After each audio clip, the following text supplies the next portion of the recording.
5 profecias que estão prestes a se cumprir. A Bíblia está repleta de profecias sobre eventos futuros. Aqui estão 5 que estão prestes a se concretizar, destacando o que está por vir, segundo as Escrituras. A ascensão da besta e dos 10 reis. A profecia da ascensão da besta e dos 10 reis é uma das mais intrigantes e detalhadas do Apocalipse. Ela envolve eventos e figuras que desempenharão papéis cruciais nos tempos finais. Vamos explorar essa profecia em maior profundidade, considerando suas implicações e significados bíblicos. A besta. A besta é uma figura central no Apocalipse e é descrita com detalhes em Apocalipse 13. Ela é um símbolo de poder maligno que se levantará nos últimos dias. De acordo com a visão de João, a besta surge do mar, o que simboliza a origem caótica e desordenada desse poder. E vi emergir do mar uma besta que tinha 10 chifres e 7 cabeças. Sobre os seus chifres, 10 diademas, e sobre as suas cabeças, nomes de blasfêmia. Apocalipse. Essa besta tem características combinadas de 4 animais descritos em Daniel 7. Um leopardo, um urso, um leão e um dragão, simbolizando um poder político e militar imenso e opressivo. Ela também recebe seu poder do dragão, que representa Satanás. O dragão deu-lhe o seu poder, o seu trono e grande autoridade. Apocalipse 10. Os 10 reis. Os 10 reis são mencionados em Apocalipse 17 e representam 10 governantes que compartilharão poder com a besta. Os 10 chifres que você viu são 10 reis que ainda não receberam um reino, mas por uma hora receberão autoridade como reis junto com a besta. Eles têm um único propósito e darão seu poder e autoridade à besta. Apocalipse 17 e a Teisa. Esses reis, ou líderes, formarão uma aliança temporária com a besta. Sua união será marcada pela centralização do poder e pela oposição aos santos de Deus. A coalizão desses reis e a besta será um desafio direto à autoridade de Deus e à sua igreja. O papel da besta e dos 10 reis nos tempos finais. A ascensão da besta e dos 10 reis representa uma era de grande tribulação para os fiéis. Essa coalizão buscará impor um sistema de governo global que se opõe abertamente a Deus e aos seus mandamentos. A besta, com o apoio desses reis, perseguirá e oprimirá aqueles que mantêm sua fé em Jesus Cristo. Foi-lhe permitido fazer guerra aos santos e vencê-los. Também lhe foi dada autoridade sobre toda tribo, povo, língua e nação. 7. Este período será um teste final de fé e perseverança para os cristãos, que serão chamados a permanecer firmes em sua confissão de Jesus como Senhor, mesmo diante de perseguição e morte. A derrota final. Apesar do poder e da opressão temporária da besta e dos 10 reis, a profecia assegura que seu domínio será breve e terminará em derrota. Cristo triunfará sobre a besta e os reis da terra, estabelecendo seu reino eterno. Eles lutarão contra o Cordeiro, mas o Cordeiro os vencerá, pois é Senhor dos senhores e Rei dos reis, e vencerão com ele os chamados, escolhidos e fiéis. Apocalipse 17:14. Essa vitória final de Cristo sobre as forças do mal é uma garantia para os crentes de que, apesar das tribulações, a justiça e o reino de Deus prevalecerão. O reerguimento de Israel. A profecia sobre o reerguimento de Israel é uma das mais significativas e amplamente debatidas entre os estudiosos da Bíblia. Ela envolve tanto eventos históricos quanto futuros e é vista como um sinal importante do cumprimento das Escrituras nos tempos finais. Profecias do Antigo Testamento. Várias passagens do Antigo Testamento prevêem o reerguimento de Israel como uma nação. Um dos textos mais notáveis é encontrado no livro de Ezequiel. Então ele me disse: profetize a estes ossos e diga-lhes: ossos secos, ouçam a palavra do Senhor. Assim diz o soberano Senhor a estes ossos: farei um espírito entrar em vocês, e vocês terão vida. Ezequiel, vida. Ezequiel 37, conhecido como a visão do vale de ossos secos, simboliza a restauração de Israel. Deus promete que os ossos secos ganharão vida, representando a revivificação do povo judeu e a reunificação de Israel como nação. Outro texto importante é Isaías 11:12. Ele levantará um estandarte para as nações, reunirá os exilados de Israel e ajuntará os dispersos de Judá desde os 4 cantos da terra. Essas profecias indicam que Deus trará de volta os judeus dispersos para sua terra natal, reunindo-os novamente em Israel. O reestabelecimento de Israel em 1948. Em 14 de maio de 1948, a fundação do moderno Estado de Israel foi declarada, marcando um cumprimento significativo dessas profecias bíblicas. Após quase 2.000 anos de diáspora, o povo judeu retornou à sua terra e Israel foi reconhecido como um estado independente. Este evento foi visto por muitos cristãos como o cumprimento de profecias antigas e um sinal dos tempos finais. Ashfraz, eventos futuros relacionados ao reerguimento de Israel.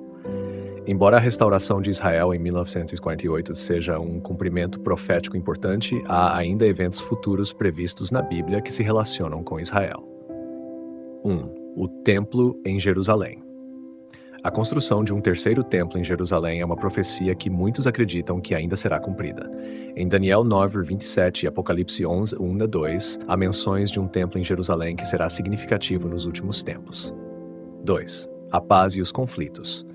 As Escrituras preveem um período de paz temporária seguido de grandes conflitos envolvendo Israel. Em 1 Tessalonicenses 5:3 está escrito: quando disserem paz e segurança, então de repente a destruição virá sobre eles, como as dores de parto sobre uma mulher grávida, e de modo nenhum escaparão. 3. A Batalha do Armagedon. Apocalipse 16:16 fala sobre a batalha final que acontecerá em um lugar chamado Armagedon. Israel será um ponto focal neste confronto final entre as forças do bem e do mal. 4. O Reino Milenar de Cristo. Segundo Apocalipse 20, após a segunda vinda de Cristo, ele estabelecerá um reino de 1000 anos de paz e justiça, onde reinará a partir de Jerusalém. Chash Reflexão Teológica. O reerguimento de Israel serve como um lembrete poderoso da fidelidade de Deus às suas promessas. Ele prometeu trazer o povo judeu de volta à sua terra, e isso foi cumprido em 1948. No entanto, as profecias apontam para um futuro onde Israel desempenhará um papel central nos eventos finais da história humana. Para os cristãos, essas profecias são um chamado à vigilância e à preparação espiritual. Elas reforçam a soberania de Deus e a certeza de que Ele está no controle dos eventos mundiais. Além disso, lembram-nos da importância de orar pela paz de Jerusalém e apoiar o povo de Israel. O retorno de Cristo. O retorno de Cristo é uma das doutrinas centrais do cristianismo, também conhecida como a Segunda Vinda. Este evento é esperado com grande expectativa pelos cristãos em todo o mundo, pois marca a culminação da história humana e o estabelecimento do reino de Deus na Terra. Passagens bíblicas. Sobre o retorno de Cristo. A Bíblia contém várias passagens que descrevem a segunda vinda de Cristo. Aqui estão algumas das mais significativas. 1. Mateus 24:31. Então aparecerá no céu o sinal do Filho do Homem, e todas as tribos da terra se lamentarão e verão o Filho do Homem vindo sobre as nuvens do céu, com poder e grande glória. E ele enviará os seus anjos com um grande clangor de trombeta, os quais reunirão os seus escolhidos dos 4 ventos, de uma a outra extremidade dos céus. Atos 11. E disseram, homens da Galileia, por que vocês estão olhando para o céu? Este mesmo Jesus, que dentre vocês foi levado ao céu, virá do modo como o viram subir. 3. Tessalonicenses 4:16-17. Pois, dada a ordem, com a voz do arcanjo e o ressoar da trombeta de Deus, o próprio Senhor descerá dos céus, e os mortos em Cristo ressuscitarão primeiro. Depois disso, os que estiverem vivos serão arrebatados com eles nas nuvens, para o encontro com o Senhor nos ares, e assim estaremos com o Senhor para sempre. 4. Apocalipse 19:11-16. Vi o céu aberto, e diante de mim um cavalo branco, cujo cavaleiro se chama Fiel e Verdadeiro. Ele julga e guerreia com justiça. Seus olhos são como chamas de fogo, e em sua cabeça há muitos diademas, e ele tem um nome escrito que ninguém conhece senão ele mesmo. Está vestido com um manto salpicado de sangue, e o seu nome é a Palavra de Deus. Os exércitos do céu o seguiam montados em cavalos brancos e vestidos de linho fino, branco e puro. De sua boca sai uma espada afiada com a qual ferirá as nações. Ele as governará com cetro de ferro. Ele pisa o lagar do vinho do furor da ira do Deus Todo-Poderoso. Em seu manto e em sua coxa está escrito este nome: Rei dos Reis e Senhor dos Senhores. Eventos associados ao retorno de Cristo. O retorno de Cristo é acompanhado por uma série de eventos significativos. 1. O arrebatamento. Muitos cristãos acreditam que haverá um arrebatamento dos crentes, onde os mortos em Cristo ressuscitarão e os vivos serão transformados e levados para encontrar o Senhor nos ares. Tessalonicenses 4:16-17. A grande tribulação. Antes do retorno de Cristo, haverá um período de grande tribulação, um tempo de sofrimento e perseguição sem precedentes. 3. A Batalha do Armagedon. Esta será a batalha final entre as forças do bem e do mal, ocorrendo em um lugar chamado Armagedon. Apocalipse 16:16. 4. O juízo final. Cristo julgará todas as nações e indivíduos. Aqueles que seus serão recompensados, e aqueles que o rejeitaram enfrentarão a condenação. Mateus 25, 30, 31, 46. 5. O reino milenar. Após a derrota das forças do mal, Cristo estabelecerá um reino de 1000 anos de paz e justiça na terra. Apocalipse 21:6. Implicações teológicas do retorno de Cristo. O retorno de Cristo tem várias implicações importantes para os cristãos. 1. Esperança e consolação. A promessa da segunda vinda de Cristo traz esperança e conforto aos crentes, especialmente durante tempos de sofrimento e perseguição. Em Tessalonicenses 2, chamado à vigilância e santidade. Jesus exorta seus seguidores a estarem sempre prontos e vigilantes, vivendo vidas santas e obedientes em antecipação ao seu retorno. Mateus 20:4. 3. Urgência na evangelização. A iminência do retorno de Cristo motiva os cristãos a compartilharem o evangelho com urgência, buscando alcançar os perdidos antes que seja tarde demais. Mateus 28. 4. Estabelecimento do reino de Deus. A segunda vinda de Cristo trará a plenitude do reino de Deus, onde justiça, paz e amor prevalecerão para sempre. A construção do terceiro templo. A construção do terceiro templo em Jerusalém é um tema de grande importância e especulação dentro das profecias bíblicas. Muitos cristãos e judeus acreditam que a edificação deste templo é um evento crucial nos tempos finais. Aqui vamos explorar as profecias, a história e as implicações teológicas relacionadas a esse evento. Contexto histórico dos templos em Jerusalém. 1. O primeiro templo. Conhecido como Templo de Salomão, foi construído pelo rei Salomão cerca de 957 a.C. Este templo foi destruído pelos babilônios em 586 a.C., durante o reinado de Nabucodonosor. 2. O segundo templo. Reconstruído por Zorobabel e os exilados judeus retornando da Babilônia, foi completado em 516 a.C. Este templo passou por grandes renovações e expansões sob o rei Herodes, o Grande, e é o templo onde Jesus ministrou. Foi destruído pelos romanos em 70 a.C. Profecias sobre o terceiro templo. Várias passagens bíblicas são interpretadas como referências à construção de um terceiro templo. Daniel 9:27, ele fará firme aliança com muitos por uma semana. Na metade da semana, fará cessar o sacrifício e a oferta de cereal. Sobre a asa das abominações virá o assolador, até que a destruição que está determinada se derrame sobre ele. Este versículo é visto por muitos como uma referência a um futuro templo em Jerusalém, onde o sacrifício será interrompido pelo anticristo. 2 Mateus G. Queens. Assim, quando vocês virem o sacrilégio terrível do qual falou o profeta Daniel no lugar santo, quem lê, entenda. Jesus faz referência à profecia de Daniel sobre um sacrilégio no lugar santo, entendido como o templo. 3. Apocalipse 11:2. Foi-me dado um caniço semelhante a uma vara de medir, e me foi dito: vá e meça o templo de Deus e o altar com os seus adoradores, mas exclua o átrio exterior. Não o meça, porque foi dado aos gentios. Eles pisarão a cidade santa durante 42 meses. João, na sua visão do Apocalipse, menciona um templo em Jerusalém, implicando que um terceiro templo existirá nos últimos tempos. Preparativos atuais para a construção do terceiro templo em Israel, há grupos como o Instituto do Templo que estão ativamente preparando-se para a construção do terceiro templo. Eles têm recriado utensílios e vestimentas sacerdotais conforme descritos na Bíblia e estão treinando sacerdotes para os serviços do templo. No entanto, a construção efetiva do templo enfrenta desafios políticos e religiosos, especialmente devido ao local do Monte do Templo, onde atualmente se encontram o Domo da Rocha e a Mesquita de Al-Aqsa, locais sagrados do islamismo. Implicações teológicas. 1. Para os judeus, muitos judeus ortodoxos e sionistas religiosos veem a construção do terceiro templo como uma necessidade para a plena realização das promessas de Deus a Israel. Eles acreditam que o templo é essencial para a restauração do culto sacrificial e para a vinda do Messias. 2. Para os cristãos, muitos cristãos dispensacionalistas acreditam que a construção do terceiro templo é um sinal precursor do retorno de Cristo.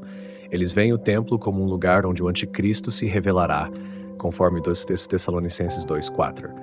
Ele se opõe e se exalta acima de tudo que se chama Deus, ou é objeto de adoração, a ponto de se assentar no templo de Deus, proclamando que ele mesmo é Deus.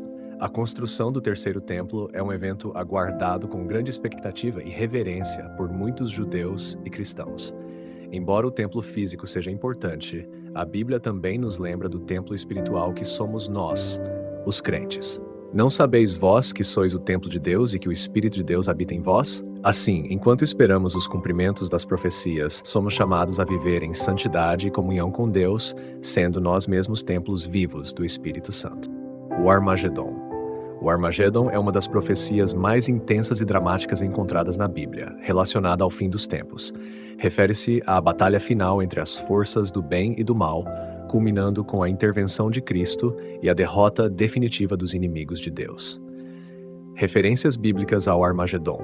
O termo Armagedon aparece especificamente em Apocalipse 16. Então os ajuntaram no lugar que em hebraico é chamado Armagedon. Este versículo faz parte da descrição das 7 taças da ira de Deus derramadas sobre a terra durante o período da Grande Tribulação. Armagedon é entendido como o local onde as forças malignas se reunirão para a batalha final contra Deus. Contexto e localização. Significado do nome. O termo Armagedon é geralmente entendido como uma referência ao Monte de Megido. Megido era uma antiga cidade localizada na planície de Jezreel, no norte de Israel. Esta área foi palco de muitas batalhas históricas, tornando-se um símbolo apropriado para a batalha final entre o bem e o mal. 2. O cenário da batalha. A Bíblia descreve Armagedon como um lugar de reunião para as forças malignas lideradas pela besta e seus aliados. Este ajuntamento é motivado por espíritos demoníacos que realizam sinais para enganar os reis da terra, levando-os à guerra contra Deus. Apocalipse 16, 13 e 14. Shah. Descrição da Batalha 1. A reunião das nações. De acordo com Apocalipse 16, 14, os espíritos malignos saem para reunir os reis da terra para a batalha do grande dia do Deus Todo-Poderoso. Este é um momento de grande engano, onde os líderes mundiais se unem contra Deus e seu povo. 2. A intervenção divina. No auge do conflito, Cristo intervém diretamente. Apocalipse 19, 11 e 16 descreve Cristo como um cavaleiro em um cavalo branco, vindo do céu com os exércitos celestiais. Ele é chamado fiel e verdadeiro, e julga e guerreia com justiça. Vi o céu aberto e diante de mim um cavalo branco, cujo cavaleiro se chama Fiel e Verdadeiro. Ele julga e guerreia com justiça. Seus olhos são como chamas de fogo, e em sua cabeça há muitos diademas. E ele tem um nome escrito que ninguém conhece senão ele mesmo. Está vestido com um manto salpicado de sangue e o seu nome é a Palavra de Deus. Apocalipse 9, 3. A derrota dos inimigos de Deus. A batalha termina com a completa derrota das forças malignas. A besta e o falso profeta são lançados vivos no lago de fogo, e os exércitos reunidos contra Deus são destruídos. Significado teológico. 1. O triunfo de Cristo. A batalha do Armagedon simboliza o triunfo definitivo de Cristo sobre o mal. É a culminação da luta cósmica entre Deus e Satanás, onde Cristo emerge vitorioso e estabelece seu reino eterno. 2. O juízo final. Após o Armagedon, ocorre o juízo final, onde todos os seres humanos são julgados de acordo com suas obras. Apocalipse 20, 15 e 15. Aqueles cujos nomes estão escritos no livro da vida entram na vida eterna, enquanto os ímpios são lançados no lago de fogo. 3. O estabelecimento do reino de Deus. A vitória no Armagedon prepara o caminho para o estabelecimento do reino milenar de Cristo, um período de 1000 anos de paz e justiça na terra. Apocalipse 20, 1, 6. Reflexão final. O Armagedon serve como um lembrete poderoso da soberania de Deus e da certeza de seu triunfo final sobre o mal.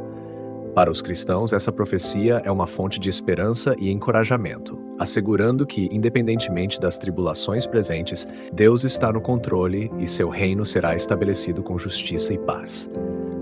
Enquanto aguardamos o cumprimento dessas profecias, somos chamados a viver em fidelidade e obediência, confiando nas promessas de Deus e proclamando o Evangelho de Cristo ao mundo. Graças a Deus, glória a Deus. Deixe o seu pedido de oração nos comentários, conte também seu testemunho, deixe o seu like, compartilhe essa oração para ajudar mais pessoas e participar do evangelismo, pois quando você compartilha, está ajudando a evangelizar. Inscreva-se no canal. Quando você se inscreve no canal, seu nome fica registrado para participar de todas as orações. Que Que Deus abençoe a todos. Até o próximo vídeo.